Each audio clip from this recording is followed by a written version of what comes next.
How's it going, Bears fans? Nicholas Moreno from the Chicago Audible. To my left here is Andrew Freeman from the Bear Report. We're here to give you our takeaways from Day 2 from Mobile, Alabama, Hancock-Whitney Stadium. And Andrew, I just want to start off with you because you were on this side of the field kind of monitoring the linemen. What was going on there? Who stood out? Yeah, well, I think the biggest takeaway from today is that the small school lineman that we saw here really came to play today. Quinn Miner's Division III guy from University of Wisconsin-Whitewater. He's gotten a lot of work at center and guard this week.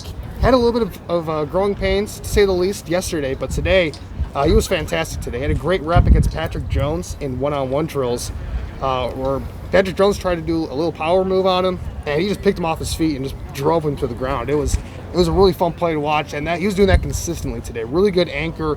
A lot of stuff to like about his game. Another guy to keep an eye on is Robert Jones. I believe out of Middle Tennessee, is where he goes to. Plays guard. Another one of those guys where if he gets his hands on you, I mean, there's nothing you can do. He's got exceptional power at the point of attack. He's got a very good anchor, and so he's got a lot to build off of. Very exciting stuff there. And then finally, a guy that has gotten a lot of attention in the pre-draft process before, but he's a tackle from North Dakota State.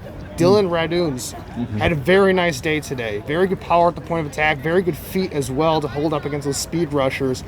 He did a lot of good stuff in the one-on-one pass rep drills. Lots to look forward to. Who stood out for you today on more of the 7-on-7 wide receivers, cornerbacks, some of those guys over there? Yeah, absolutely. So a guy that has been continuing to impress is Tylan Wallace from Oklahoma State. That there isn't anybody right now, Andrew, that can guard him, whether it's in press coverage, and even guys like Thomas Graham Jr. from Oregon, who had a pretty good day today or yesterday, still continued today. Didn't have quite the day against Tylan Wallace. Again, he's a tough cover there.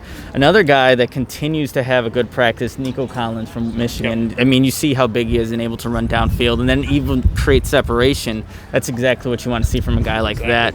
But also the kid from UCLA, and I'm blanking on his name right now, Felton. Demetric Felton, looking really good in routes, being able to, one, just create separation right in press coverage, and then to separate from the defender to get, obviously, a nice throwing window for quarterbacks. But I think we're seeing a lot of the same guys from yesterday continuing to have good days, which is encouraging, but also just hearing some of these lower school, offensive linemen and linemen like that are also continuing to have good days here. But we're here, Andrew, for another practice tomorrow. So continue to follow the Bear Report. Andrew Freeman, myself, Nicholas Moreno at the Chicago Audible for all your updates from the 2021 Reese's Senior Bowl.